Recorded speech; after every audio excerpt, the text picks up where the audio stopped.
Hi viewers, welcome to our channel. ప్రస్తుతం మనతో పాటు జై భారత్ నేషనల్ పార్టీ అధికార ప్రతినిధి అండ్ వినుకొండ నుండి ఎమ్మెల్యేగా కంటెస్ట్ చేశారు చిరంజీవి నాయక్ గారు. వారితో ఒకసారి మాట్లాడదాం. సార్ నమస్కారం. సార్ నమస్తే. జై భారత్ అండి. సార్, గత కొన్ని రోజుల నుంచి కూడా మనం చూస్తున్నాం పిన్నెల్లి ఈవీఎం ధ్వంసం కేసు కాస్త హల్చల్ చేసింది. ఆయన కూడా పరారీలో ఉన్నారని, అరెస్ట్ చేస్తారని ఇటువంటి న్యూస్లు ఎన్నో విన్నాం. ఆ తర్వాత ముందస్తు బెయిల్ కూడా అప్లై చేసుకున్నారు ఆయన. అసలు ఈవీఎం ధ్వంసం పైన మీ ఒపీనియన్ ఏంటి సార్? అంటే పిన్నెల్లి రామకృష్ణారెడ్డి గారు మాచర్ల నుంచి 2009 నుంచి కంటిన్యూస్గా ఎమ్మెల్యేగా గెలుచుకుంటూ వస్తున్నారండి. ఏ ఈవీఎంలో పడ్డ ద్వారా ఓట్ల ద్వారా అయితే ఆయన ఎమ్మెల్యే అయ్యారో అదే ఈవీఎంని వాళ్ళ ఇంట్లో ట్రంక్ బాక్స్ని బద్దలు కొట్టాడండి. అది ఆ వ్యక్తికి ఆ ఈవీఎంల మీద కానీ ప్రజాస్వామ్యబద్ధంగా జరిగే ప్రాసెస్ మీద ఎంత గౌరవం ఉందో తెలియజేసే ప్రక్రియ అది. అది ఏమాత్రం ఒక సివిలైజ్డ్ పర్సన్గా బిహేవ్ చేయాలా, ఒక 15 సంవత్సరాలుగా మూడు పర్యాయాలు ఎమ్మెల్యేగా ఉన్న వ్యక్తి చేయాల్సిన పని అయితే కాదు. అది ఒక ఆటవిక చర్య, ప్రజాస్వామ్యం మీద ఏమాత్రం గౌరవం లేని చర్య అది. కానీ ఆయన రిగ్గింగ్ జరిగింది అక్కడ. తెలుగుదేశం వాళ్ళు మన వైసీపీ ఏజెంట్ల మీద కాస్త ఇది చేశారు, అది చేశారు, అక్కడ రిగ్గింగ్ జరిగింది. మా దగ్గర కూడా వచ్చింది, అది ఎంతవరకు నిజమో తెలియదు. రిగ్గింగ్ జరిగి ఉంటే ఆ రోజు ఆయన అక్కడ పోలింగ్ ఆపాలి కదా. ఏదో కొన్ని గ్రామాల్లో తెలుగుదేశం వాళ్ళు రిగ్గింగ్ చేసుకున్నారు. అది తెలిసిన తర్వాత ఈయన వెళ్ళి ఈవీఎంలో ఎన్నో పగలగొట్టారని తెలిసింది. ఇన్ఫర్మేషన్ ఈయనకు రాలే. యాక్చువల్గా మాకున్న సమాచారం ఏంటంటే ఆ ఇన్ఫర్మేషన్ వైసీపీ నుంచి ఎంపీగా కంటెస్ట్ చేసిన అనిల్ కుమార్ యాదవ్ గారికి వెళ్తే ఆయన అలర్ట్ చేస్తే తర్వాత ఈయన వెళ్ళి ఈవీఎంలు బద్దలు కొట్టారు. సో రిగ్గింగ్ చేసుకుంటున్నారు. రిగ్గింగ్ చేసుకుంటే ఈయన అపోనెంట్ క్యాండిడేట్గా ఏం చేయాలా? ఎలక్షన్ ఆపాలి కదా, మళ్ళీ రీపోల్ జరిపించాలి కదా. ఈవీఎంని ఎలా బద్దలు కొడతారు ఆయన? ఒక పక్క ఏమో ప్రజాస్వామ్యం మీద గౌరవం లేకుండా మన టీడీపీ వాళ్ళు ఏమో రిగ్గింగ్లు చేసుకుంటున్నారు. ఇంకో పక్క ఈ వ్యక్తి అదే ప్రజాస్వామ్యం మీద గౌరవం లేని అత్యంత విచిత్రంగా ప్రవర్తించి ట్రంక్ బాక్స్, వాళ్ళ ఇంట్లో ట్రంక్ బాక్స్ని పగలగొట్టినట్టు ఈవీఎం పగలగొట్టేస్తాడు ఈయన. అసలు ఇలాంటి వాళ్ళ మీద ఈసీ ఏ చర్యలు తీసుకోకుండా ఇన్ని రోజులు కామ్ ఎందుకు ఉంది? ఒక పక్కేమో ఒక రాజ్యాంగబద్ధ సంస్థ అయిన ఈసీ ఏమో ఇతను అరెస్ట్ చేయాలని చెప్తే వెలుగులోకి వచ్చిన తర్వాత ఇంకొక రాజ్యాంగబద్ధ సంస్థ అయిన హైకోర్టు ఏమో ఇతనికి 6వ తారీఖు వరకు అరెస్ట్ చేయండి. అరే ఇంత డే లైట్ పబ్లిక్గా ఈవీఎంని బ్రేక్ చేసిన వ్యక్తిని, ప్రజాస్వామ్యాన్ని విరుద్ధంగా బిహేవ్ చేసిన వ్యక్తిని అరెస్ట్ చేయదని హైకోర్టు మాత్రం చెప్తుంది. అసలు 6వ తారీఖు వరకు రిలీఫ్ ఎలా ఇస్తారు? అది తప్పు కదా. అదే చిన్న పార్టీలకు సంబంధించిన వ్యక్తి ఎవరైనా చేసి ఉంటే ఈ పార్టీకి పోలీసులు ఊరుకుండా ఉండేవాళ్ళ? అసలు ఆ రోజు అక్కడ పీఓ కానీ, ఆర్ఓ కానీ, అక్కడ ఉన్న పోలీసులు కానీ, అపోజిషన్ వాళ్ళు కానీ, అసలు ఇంతమంది ఉండి అక్కడ ఓటర్లు కానీ అంతమంది ఉండి పిన్నెల్లి రామకృష్ణారెడ్డి అనే వ్యక్తి ఈవీఎం బ్రేక్ చేశాడని 13వ తారీఖు నుంచి 21వ తారీఖు వరకు కనీసం బయటికి రాలేదండి. బయటికి రానికుండా చేశారంటే టీడీపీ వైసీపీ కుమ్మక్క రాజకీయాలకు ఇంతకంటే బెస్ట్ ఎగ్జాంపుల్ ఏముంటుంది అసలు? ఇప్పుడు టీడీపీ వైసీపీ కుమ్మక్క అయిపోయి వేరే పార్టీని, వేరే పక్షాలని ఆంధ్రప్రదేశ్లో ఎదగనీయకుండా చేస్తుంది అన్నదానికి ఇంతకంటే ఎగ్జాంపుల్ ఏం కావాలి? ఏదో వేరే థర్డ్ పర్సన్ ద్వారా వీడియో బయటకు వస్తే కానీ దాన్ని పబ్లిక్ డొమైన్లో తీసుకెళ్ళి ఈసీ యాక్షన్ తీసుకునే దాకా వచ్చింది. టీడీపీ వాళ్ళు కంప్లైంట్ చేశారా ఇలా బ్రేక్ చేశారనేసి? పోనీ టీడీపీ వాళ్ళు రిగ్గింగ్ చేశారని వైసీపీ వాళ్ళు కంప్లైంట్ ఇచ్చారా? వీళ్ళు ఇద్దరు అప్రజాస్వామికంగా ఒకళ్ళనొకళ్ళు బిహేవ్ చేసుకుంటా ఆ ప్రజాస్వామ్యాన్ని కూని చేసేసారు ఆంధ్రప్రదేశ్లో వీళ్ళు. ఈవీఎం ధ్వంసము లోకేష్ గారే ట్విట్టర్లో పెట్టారు. ఆయనకి ఎన్ని రోజులు పట్టింది? ఆయన 13వ తారీఖు ఇమీడియట్ గా పెట్టారా? లేదు కదా. వారం రోజులు నిద్రపోతున్నారా లోకేష్ గారు? అప్పుడేజ్ అంతా మన ఈసీకే అండర్ కంట్రోల్లో ఉంటుంది. అది కాదండి, 13వ తారీఖు పెట్టాడా లోకేష్? లేదు కదా. అప్పటి వరకు నిద్రపోతున్నారా? వాళ్ళ ఏజెంట్ ఉంటారు కదండి పోలింగ్ బూత్ లో. వాళ్ళ ఏజెంట్ నుంచి ఇన్ఫర్మేషన్ వచ్చి ఉంటుందా వీళ్ళకు? ఇప్పుడు 40 years ఇండస్ట్రీ అంటాడు, ఎస్టాబ్లిష్డ్ పార్టీ అంటాడు, క్యాడర్ బేస్డ్ పార్టీ అంటారు. క్యాడర్ ఇన్ఫర్మేషన్ ఇవ్వదు ఆ పార్టీకి. ఇవన్నీ బయటికి చెప్పుకునే దానికి cadre based party, 40 years industry అని. When it comes to practicality దొందే ఇద్దరు.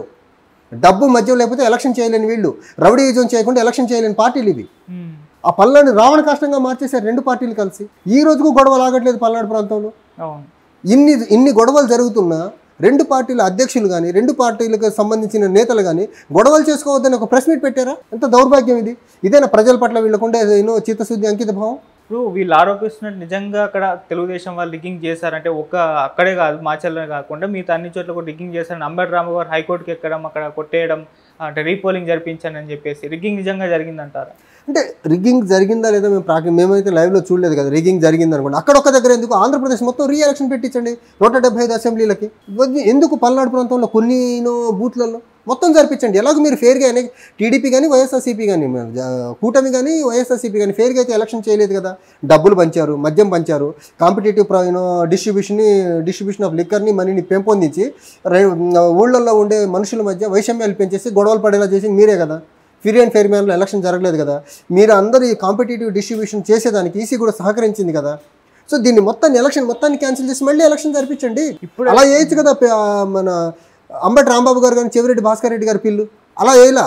కొన్ని సెలెక్టెడ్ వీళ్ళకు బెటర్గా ఓట్లు పడ్డ దగ్గరేమో ఓకే దట్స్ ఫైన్, వీళ్ళకి ఓట్లు పడని దగ్గర మాత్రం రీపోలింగ్ జరిపించాలా. వీళ్ళు పంచిన డబ్బు ఏంటి, వీళ్ళు పంచిన మద్యం ఏంటి, దాని ద్వారా జరిగిన గొడవలు ఏంటి, దానికి ఎవరు బాధ్యత వహిస్తారు? సో రెండు పార్టీలు ప్రజాస్వామ్యాన్ని ఖూనీ చేస్తున్నాయి ఆంధ్రప్రదేశ్లో.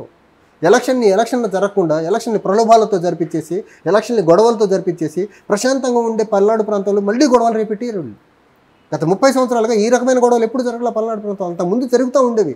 ఒక 30 సంవత్సరాలకు కొంచెం ప్రశాంతంగా ఉండే ప్రాంతాన్ని మళ్ళీ పాత గొడవల్ని మళ్ళీ ప్రొవోక్ చేసి బయటికి తీసుకొస్తున్నారు వీళ్ళు.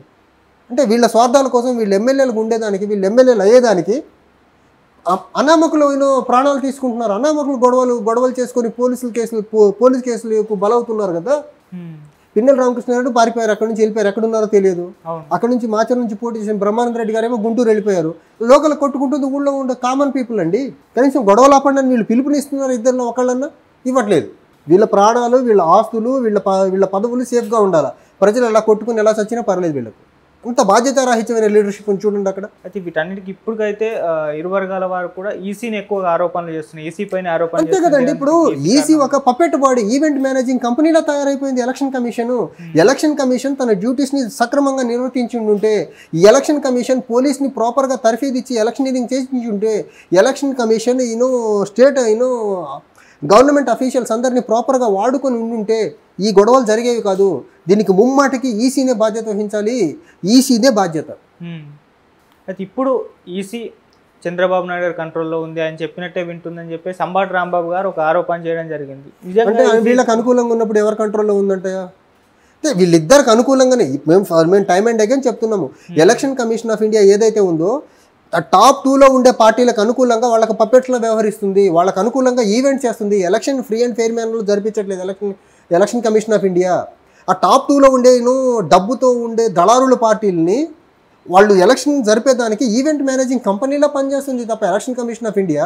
Election commission free and fair మేనర్లో ఎలక్షన్ జరిపి అది ఎలక్షన్ కమిషన్ ఆఫ్ ఇండియా అని ఎక్కడ అనిపించుకుంటుంది? ఒక కాన్స్టిట్యున్సీ చూపించండి మీరు, డబ్బు ప్రభావం లేనిది, మద్యం ప్రభావం లేనిది ఒక్క కాన్స్టిట్యున్సీ. ఎక్కడన్నా ఈసీ ఒక కాన్స్టిట్యున్సీ మొత్తానికి డబ్బు పెంచకుండా మేము కంట్రోల్ చేయగలిగామని చెప్పగలరా? మరి ఈ రకంగా ప్రలోభాలని అనుమతిస్తూ ప్రలోభాలు జరుగుతూ ఉంటే ఒక సినిమా చూస్తున్న ఎలక్షన్ కమిషన్ ఆఫ్ ఇండియాని ఒక రాజ్యాంగబద్ధ సంస్థని ఎలా అంటాము? ఇది ఫ్రీ అండ్ ఫెయిర్ మేనర్లో ఎలక్షన్ జరుగుతుందని ఎలా అంటాము? దీన్ని ప్రజాస్వామ్యం అని ఎలా అనాలి అసలు? ఈసీ బాధ్యత ఫ్రీ అండ్ ఫెయిర్ మేనర్లో ఎలక్షన్ జరపాలనేది. జరిపారా? జరిపితే గొడవలు ఎలా జరుగుతున్నాయి? అసలు మొత్తం ఫైనల్గా ఏపీలో జరిగిన ఎలక్షన్స్ తర్వాత అల్లర్ల గురించి కానివ్వండి, ఈవీఎం ధ్వంసం గురించి కానివ్వండి, లేకుంటే రిగ్గింగ్ ఏదో జరిగిందని అంటున్నా, దాని గురించి మొత్తం ఫైనల్గా మీరు ఏం చెప్తారు వీటి గురించి? ఒకటండి, ఆంధ్రప్రదేశ్లో ఈ పర్యవసానాలన్నిటికీ ప్రధాన కారణము ఫస్ట్ అండ్ ఫార్మోస్ట్ థింగ్ అయితే మనకు ఈసీగా చూడాలండి. అండ్ సెకండ్, ఈసీ కూడా 5 సంవత్సరాలు నిద్రపోయి ఎలక్షన్కి ఒక 4 నెలల ముందు వచ్చేసి ఏదో ఎలక్షన్ జరిపేదానికే ఒక తాపత్రయపడుతుంది తప్ప 5 ఇయర్స్లో ఆ స్టేట్లో జరిగే appointment like DGP appointment, chief secretary appointment as per government procedure జరుగుతుందా, సుప్రీంకోర్టు గైడ్లైన్స్ ప్రకారం జరుగుతుందా లేదా క్రాస్ చెక్ అయితే చేయట్లేదు. ఇంకంబెంట్ గవర్నమెంట్ ఏం చేస్తుంది? వాళ్ళకి అనుకూలంగా ఉండే వ్యక్తిని సీఎస్గా, వాళ్ళకి అనుకూలంగా ఉండే వ్యక్తిని డీజీగా కూర్చోబెడుతుంది. Whether they are following the proper norms given by Supreme Court కానీ లేకపోతే ప్రొసీజర్ ఫాలో అవుతున్నారా లేదా ఈసీ అసలు కనీసం వాటి లోపలికి వెళ్ళి చూడట్లేదు. అండ్ ఇన్కాంపిటెంట్ పీపుల్ని డీజీలుగా సీఎస్లుగా కూర్చోబెట్టి ఎలక్షన్ జరుగుతున్న క్రమంలో ఇలాంటి గొడవలు జరుగుతుంటే ఈసీ కనీసం విజిలెంట్గా ఉండాలి కదా. లేకుండా ఈ రెండు పార్టీలకి కొమ్ము కాసేసి ఇప్పుడు ఎలక్టరల్ మనకు ఈవీఎంలలో కూడా పెద్ద పార్టీల వ్యక్తుల పేర్లే పైన ఉంటుంది, కొత్త పార్టీల పేర్లేమో కింద ఉంటుంది. అసలు లెవెల్ ప్లేయింగ్ ఫీల్డ్ లేకుండా అయిపోయింది ఎలక్షన్లో. ఈ లెవెల్ ప్లేయింగ్ ఫీల్డ్ తీసుకురావాల్సింది ఎవరు? పొలిటికల్ పార్టీస్ ఎప్పుడూ తీసుకురావు. ఈ పొలిటికల్ పార్టీలు మేము గెలవాలని కోరుకుంటున్నాయి. ఆ లెవెల్ ప్లేయింగ్ ఫీల్డ్ ఈక్వాలిటీ తీసుకురావాల్సిన ఎలక్షన్ కమిషనే కొన్ని పార్టీలకి, డబ్బున్న వ్యక్తులకు కొమ్ము కాస్తే ప్రజాస్వామ్యం ఎలా ముందుకెళ్తా ఉంది? డెమోక్రసీ ఎలా స్ట్రెంగ్తెన్ అవుతుంది? ఇదంతా సెట్ చేయాల్సిన ఎలక్షన్ కమిషను